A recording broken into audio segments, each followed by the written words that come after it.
Now we're looking at that tornado warning, Cheryl, and this was issued just a few minutes ago. This would be the part of the storm where we're seeing some rotation. At least the weather's turned. Oh, sweater weather. Sweater weather. Sweater weather. Oh, God, I went. Finally, sweater weather. It's finally sweater weather, and that is on the out the door list. Jamie's cracking up over there. I love that skit.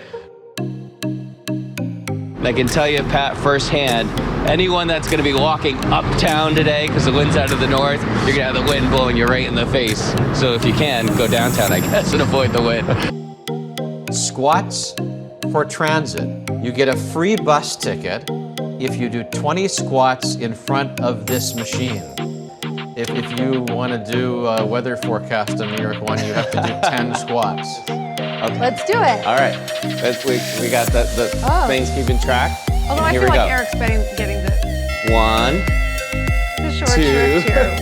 It's not on TV. You can catch it either at a Broadway show or enjoying a glass of wine. Or both. Eric, it's your pitch.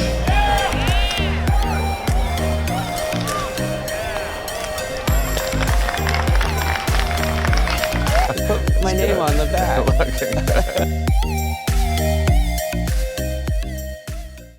Although the storm will be moving out, it doesn't mean that you can let your guard down quite yet, even tonight, Pat, because it looks like we're going to see that black ice, if you're familiar with that. You know, that's of course you are, you're from Canada.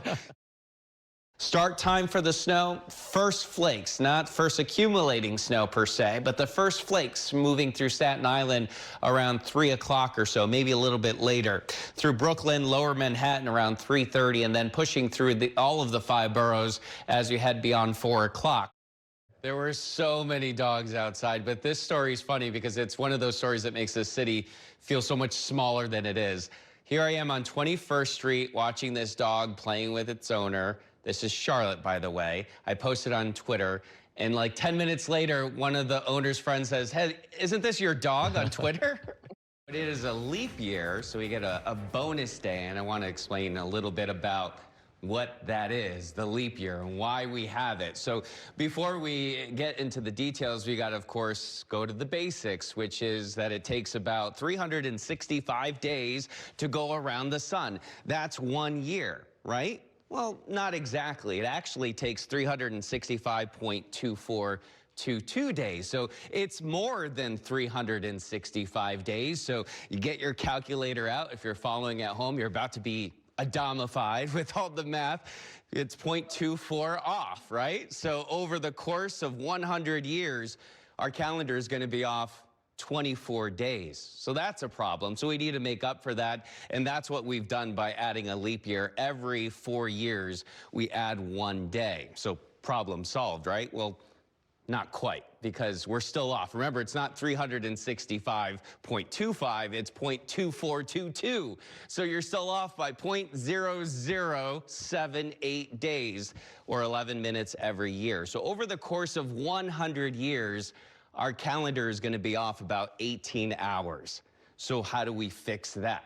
There's something called a leap year hopscotch, believe it or not. And when we were talking about this earlier this morning, someone asked me, well, did we skip a leap year in the year 2000? The answer is no. We do skip the leap year if it falls on a number that's, you know, an even century mark. So 1700, 1800, 1900. We didn't skip it in 2000. We do this every 4 years. We skip a leap year. The next time we skip a leap year will be 2100. So believe it or not, there'll be no leap year in 2100.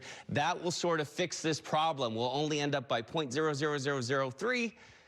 At 3,000 years, our calendar will be 1 day off. And Annika, that's not our problem. We won't be around in 3,000 years, but our calendar will be off by 1 day. So someone will have to figure out, outside of this leap year and leap year hopscotch, how to fix that problem. And just look up, and you can get an idea of how much wind energy is out there that hasn't quite reached its way down to the ground. We actually have some video from just outside our studios here in Chelsea. It's on 14th Street.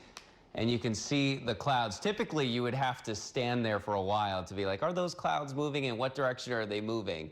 But you don't have to do that today. Those winds are going to pick up over the next couple of hours, and we're really going to see more frequent gusts on the order of 50 to 60 miles per hour. That's why we have that high wind warning in effect until 7 o'clock. We're going to keep an eye out for tree limbs, trees coming down, scaffolding issues, airport delays, and in the end, probably some power outages. At 40 degrees right now, we're looking down 9th Avenue here, and on my shot, we're looking at West 96 and Broadway. At the moment, it's sort of 50-50 on who's holding the umbrella. The rain's pretty light. Then the wind turns to the west this afternoon. That's what you see up here.